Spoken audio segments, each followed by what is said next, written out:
How are you guys doing? Oh my gosh, we're actually doing this today. It's Labor Day. It is September 3rd. It's the first Monday. We're in Awaken and Ground. And Miss Emily, we get to hold the space for her while she is preparing for baby Black to arrive. I couldn't be more happy for her, right? So I'm going to give a few minutes for everyone to help hop on. I am super excited to talk about this subject with you guys. It's the shortcut to the law of attraction, if you've ever heard of such a thing. Yeah, I don't know about you guys. If you've been studying law of attraction for a while, you might be thinking, wow, if I've been studying this stuff for 12, 13, 14, however many years, where's the shortcut at? I'm about to share it with you. Very exciting stuff. If you didn't see my post before, I went ahead and reposted a lot of the links and stuff to some of the tools and techniques we're going to be talking about this month to help you become a powerhouse of manifestation. How does that sound? Do you want to become a powerhouse of manifestation? I know I do. All right, so let me guys give you a brief. If you don't know who I am, my name is Michelle Leiber. I've been studying this kind of thing, mindset training and law of attraction stuff for about 12 years. 12 years, you guys. All right. I have, and in those 12 years, I've been toiling, I've been asking, I've been writing it down and making it plain, and, just still seemingly like I'm always kind of hitting a roadblock. You know what I mean? There's always a glass ceiling I could never get past, and it was so frustrating. And so about, I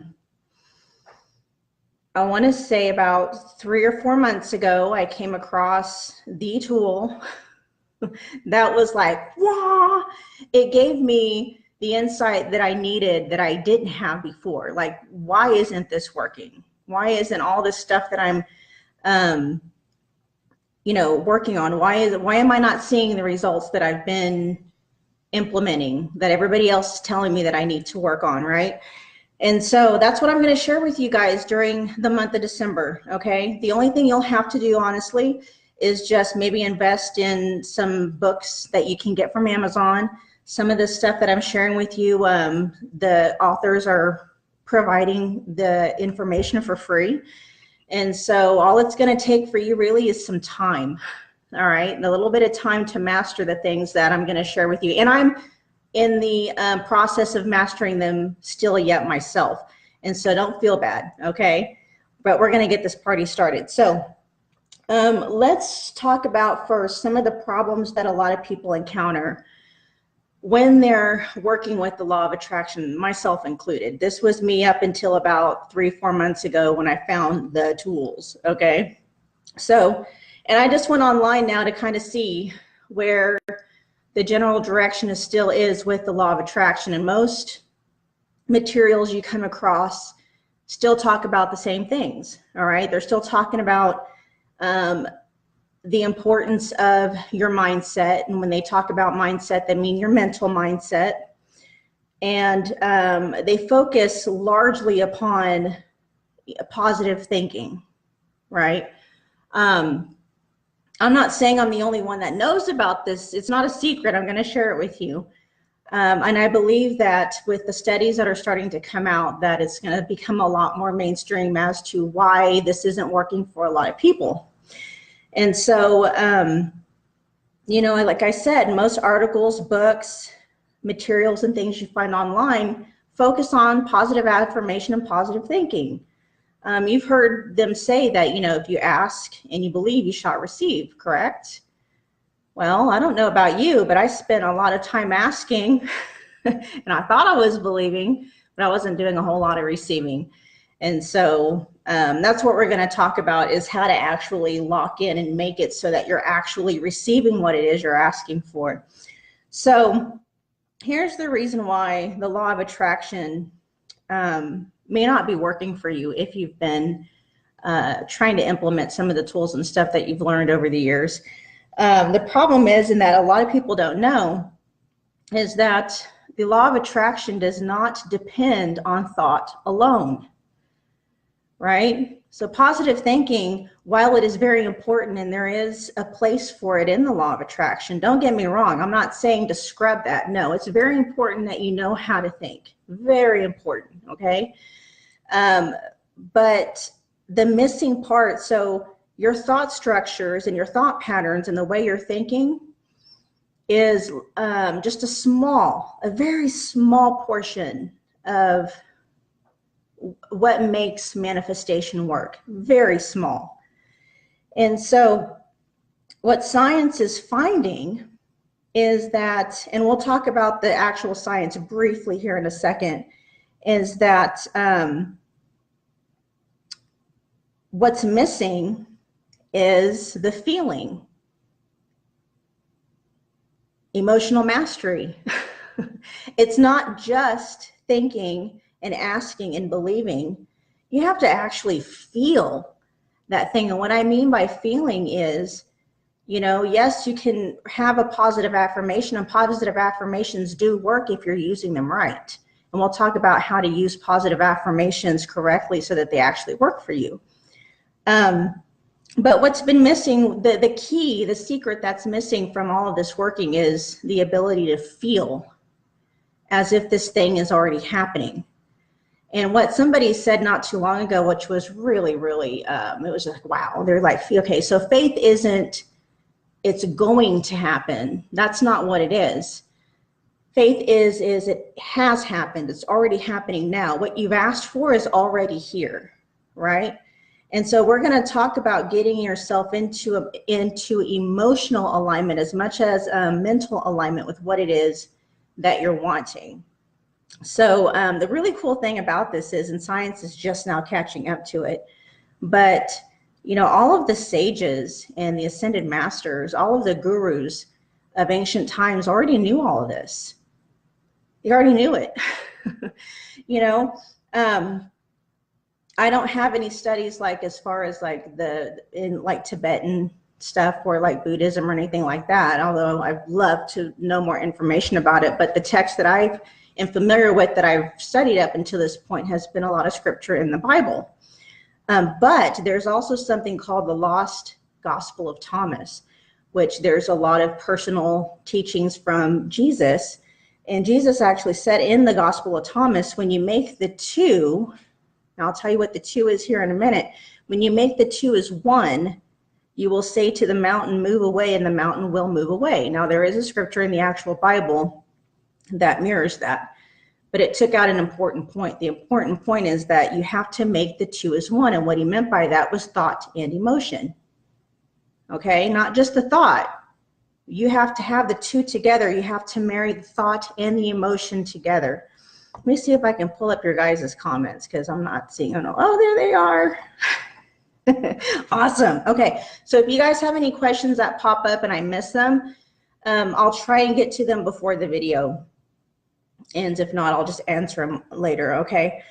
So when you make the two, thought and emotion is one, you say to the mountain, move away, and the mountain will move away. So what was he saying? We think it's pretty impossible to look at a mountain and we would have the ability to make that mountain move, right? Well, I think that we could apply this figuratively as well. If there's a situation in your life that you're looking at and it's, like a mountain, it seems impossible. He is saying that, well, you have to have the kind of faith where you have the thought and the emotion together. You know that in your heart. We're going to talk about the heart here in a minute, because that's really important too. That, you say to that mountain that it's going to move, and you believe in here as much as you believe in here that it's going to move when you tell it to move. All right, so we're going to move on.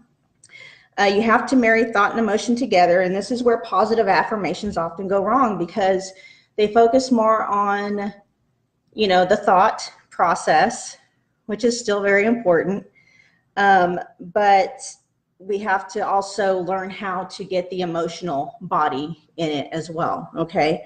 So let's talk about some of the science that has come through recently so that you guys understand how important it is to get a hold of your emotional responses, learning how to control your emotions. We've learned how to control our thoughts, A lot of us already know, have gotten really good at identifying mental belief structures and breaking those down and, reframing them and all that good stuff. That's all needed.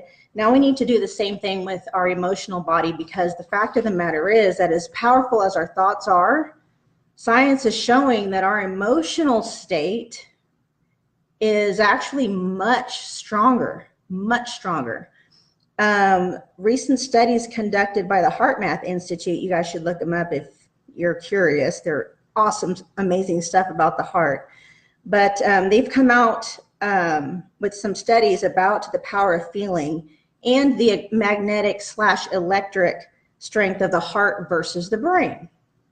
So there is some attraction stuff going on as far as magnetic goes. When you send thoughts out, they can draw things into you that match that same frequency.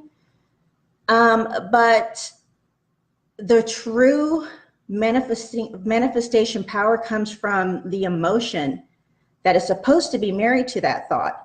And so what they found is the power of the heart is much stronger than the brain's, specifically about 100 times electrically and 5,000 times magnetically. Do I need to say that again? Your heart's power, when compared to your brain, your heart is 100 times stronger electrically and then 5,000 times stronger magnetically than the brain. Do you understand what that means? That means that your feelings have way more of, the power to bring things into you than your thoughts ever do. In fact, they're saying that, the most positive thought on earth in existence that you could possibly think, vibration wise, doesn't even match the same congruent feeling. Like the feeling is higher in frequency than just that thought alone. That's how important this is. Okay. So current scientific studies have also shown that in response to the emotion that we create between our heart and brain, the human hearts can make changes in both electric and magnetic fields in our bodies and our environments. And actually, they have found that your magnetic and your electrical connection can actually make somebody else's magnetic and electrical structure change as well. Like we can have a direct effect on somebody else just by our own magnetic and electrical field. Have you guys known that though? Some of us that are empaths, you can walk into a room and you can sense that stuff, right? And so just a collective consciousness, you raising your vibration has the ability to raise the vibration of any place that you walk into. Isn't that amazing? Heck yeah. All right, so moving on. I'm gonna try and keep this at like below 30 minutes, okay? I'm not gonna try and keep you on here. I'm trying to get to like 20 maybe, but anyway, I think we're already getting to that mark. I can talk too much. Anyway, so we wanna think about it this way. Your thoughts are electric, right? Your feelings are magnetic. So your thoughts send the signal out and your feeling draws it into you. All right, so that thing that you've been asking for, that thing that you've been wanting, that situation you want to happen, it's your feelings that's actually going to draw that thing into you. So the signal can go out, your mind and your thoughts send the signal out, but it's actually your feelings, your emotions about it that actually draw you and that thing together. All right, does that make sense? So what exactly is the law of attraction shortcut? What makes you a manifesting powerhouse? Well, there's actually two parts to it. And we're going to talk about part one in this specific video, okay? The next Monday, we'll talk about part two. So part one is you pray, you ask, and you feel, all right? Now, most of us don't have a problem with asking. We can ask all day, no problem, right? It's the feeling part that we need to really get a handle on. We need to get really good at learning how to feel. All right, so your ability to manifest is largely dependent on your own ability to control your emotions. All right, and that's why I've become so passionate about learning how to master your emotions, which also includes getting rid of the emotional gunk, the baggage and the trauma that we've been accumulating up through the years. All right. And so the way that, well, let's talk about the mechanics of the law of attraction, how it actually works. So everything is energy that resonates at different frequencies, right? And energetically speaking, like attracts like. I mean, that's pretty simple, right? And so here's you. Where's my hands? You're here, and what you want is here, okay? And so in order for you to get what you want over here, the two of you have to match, you know, in frequency, correct? And so the thing is, you know, if your emotional and your mental body are combining together to resonate at a frequency that doesn't match the thing that you want, and worse, it might actually be repelling it. So we got to figure out how to get you into emotional and mental alignment, how to get your frequency in alignment with what it is you're actually wanting. All right. So your energetic frequency, let's talk about that for a second. So you have a mental body and then you have an emotional body. They both have frequencies, right? And they kind of marry together to create what I call, or what I've come to call, an emotional home. All right, H-O-M-E, home. You have a state of being, which is a way that you think and feel the majority of the time. Now, you'll have moments where you'll feel good, you know, you'll feel better than normal, or you might feel worse than normal, but then you always come back to this emotional home, right? This way that you always are, this way of being. And it's that emotional home that is your magnetic attractor field. All right, that's drawing things into you and repelling things, because it doesn't matter at what frequency you are vibrating, you are always attracting and repelling, always. So if you're at a higher rate, so you're attracting in the stuff that, you know, you like, the stuff that we would categorize as positive, and you might be repelling some of the lower vibration stuff, right? But if you are somebody that has an emotional home, that's kind of lower, on the lower side of the scale. And when we're talking about scales, talking about emotional wise, you know, you might be dealing with shame and guilt and rejection and loneliness and fear and stuff like that. Then you're attracting situations and circumstances and people and relationships and stuff like that that mirror that frequency and that vibration, and you're repelling the higher vibrational stuff, the stuff that you actually want. And so the name of the goal is to raise your emotional home, the frequency of your emotional home, correct? Your way of being. We want to get you to where you're just a natural magnet for the things that you want, and you naturally repel the things that you don't want, okay? And it's not as hard as you think. I'm actually going to share some resources with you here in a moment to get you going in that direction. All right, let's see. Where are we at? I got notes to make sure I don't get off track, because I can talk about all time, all day. So, all right. So every result and every experience that you've had up until this point, and we're talking about your relationships, your finances, circumstances, situations, all of that stuff, is like a mirror of what your emotional home is. Okay. And so obviously, if we're not liking the results and the experience that we've been having, then it goes to say that we need to go ahead and just work on changing that emotional home. So let's talk about how to do that. All right, let's get into the nuts and bolts and the how-to. Because man, I tell you, it's like we can talk about it all day, but if we don't know what we're doing, then talk is cheap, right? You got to take action. I got my stuff here just in case I need it. All right, so number one, very important, being that our heart is very, very powerful, we want to tap into that power. All right. We actually, just like you can tap into the power of your mind, your heart has the power too. All right.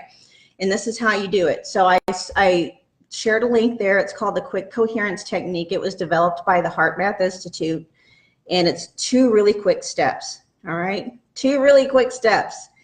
And I'm not going to share them with you here. Just click on that link. It'll take you there. You'll learn them. It'll take you all of 5 minutes to do. It's not that hard. Okay.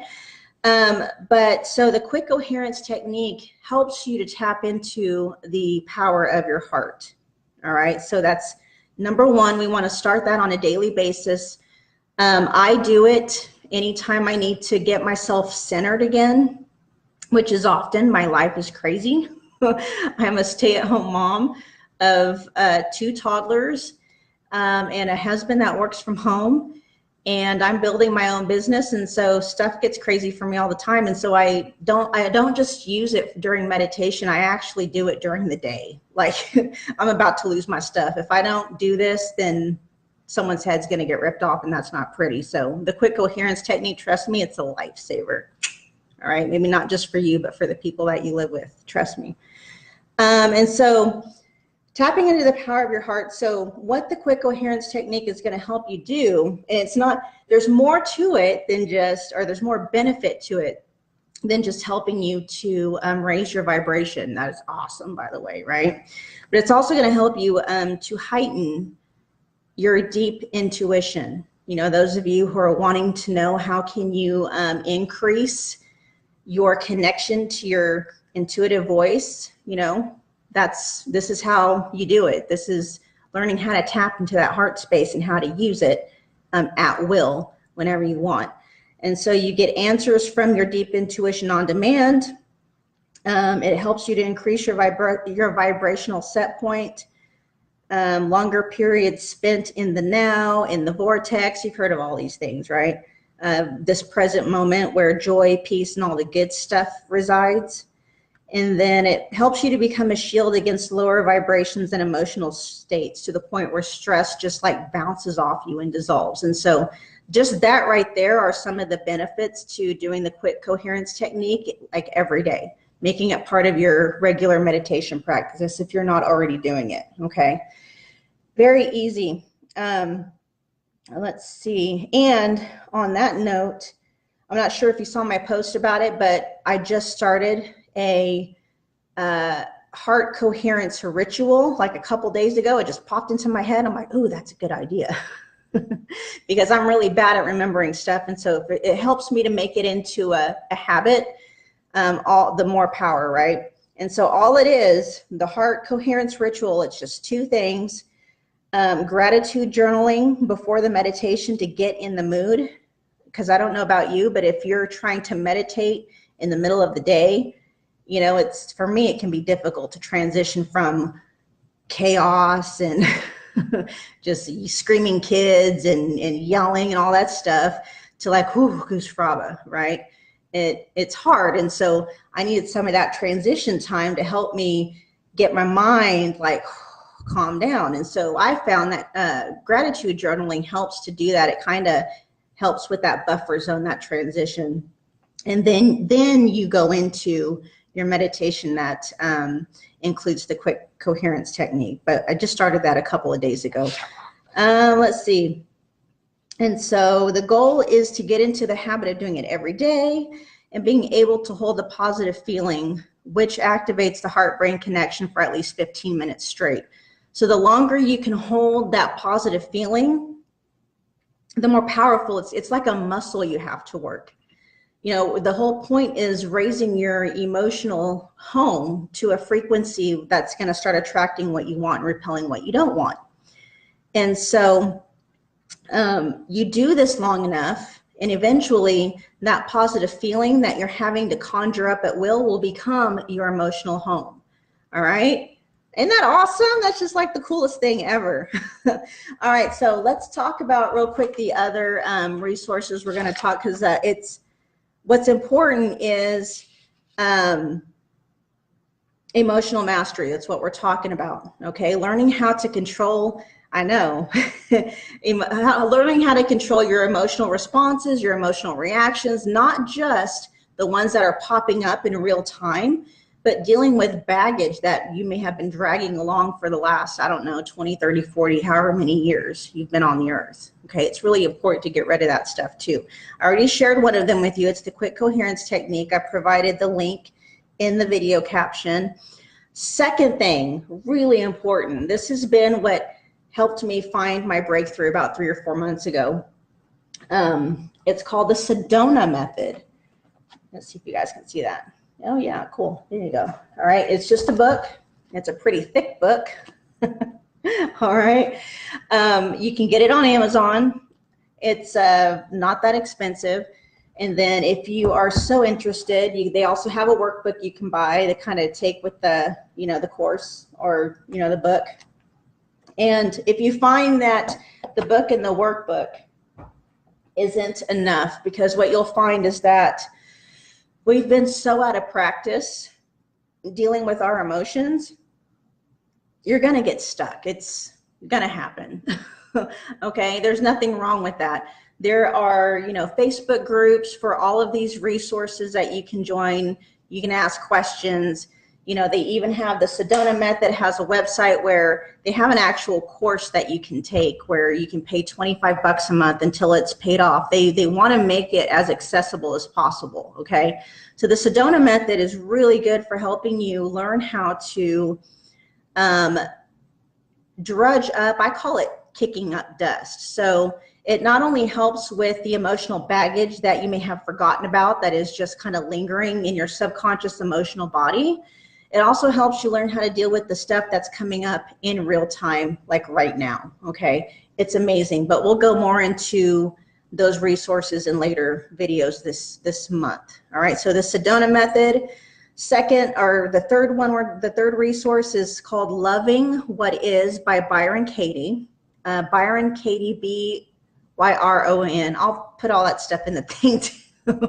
Loving What Is by Byron Katie. Okay.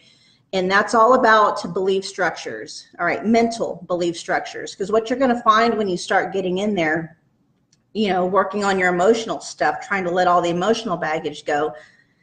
For the most part, the Sedona Method will work by itself. It's not inherently important for you to try to identify the why, what, who, when, where, and why. You don't have to get mentally involved in the actual emotion itself to let it go, okay?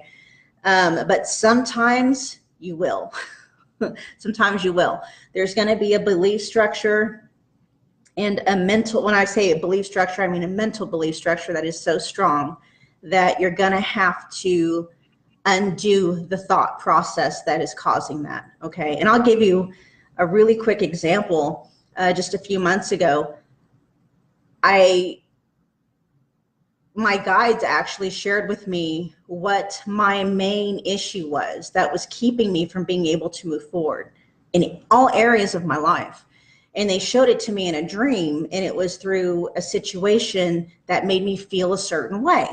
Right. And so when the feeling was, I can't remember what the feeling, or I don't even remember what the feeling was, but the thought was, I'm a worthless piece of trash. That was the actual thought. And the feelings that would, so I'm sitting here and I'm kicking up dust, feeling into this thought pattern, and my mind would not let the emotion go. And so that was when I had to go to Loving What Is and actually take that thing and undo it. Okay. So there are some times when you have to work with the mental belief structure in order for you to be able to let the emotion itself go. Let's see. And then we have the emotion code. So that's another resource that you can get for free. You just click the link and then you can get the emotion code book for free, and it comes with the charts and stuff to help you go in there. And so what you're doing really is you have emotional baggage that you're not consciously aware of, and you've been lugging this stuff around since, a lot of us, before we were even born. We're absorbing emotions from our parents and stuff like that. And so we absorb emotions. We've got inherited emotions that are generations old. Some going back, 32 generations. How powerful do you think that is? And it's in your body, your mental and your emotional body, and it's trapped even in your physical body. It's not doing good, let me tell you. And so the emotion code helps you to get in there and you pinpoint the emotion and then the age when that emotion got trapped. And then it tells you the tools that you need to use, which is largely either muscle testing or pendulum dowsing, to tell you what emotion that is and around what age it was trapped. And then you clear it out. And the book tells you how to clear it out. It's really simple. All you have to do is get past the, self-doubt that might come up as far as, am I doing this right? Is my mind playing tricks on me? All that beautiful stuff. And so, let's see, any questions at all? This is kind of like an introduction, but anyway, so next week, we are going to be talking about part 2 of this discussion. All right. And you're going to be kind of like, what? So make sure you don't miss it because it really is, it's a secret, but it's not. It's just not widely known at all. And when I tell you what it is, it's going to be like almost counterintuitive, but trust me, it works. Okay. It's part 2 of the shortcut of the law of attraction. All right. If you guys have any questions, you can either ask them now, ask them afterwards. It doesn't matter. But thank you for taking your time out with me today. I will see you guys in a week. Bye.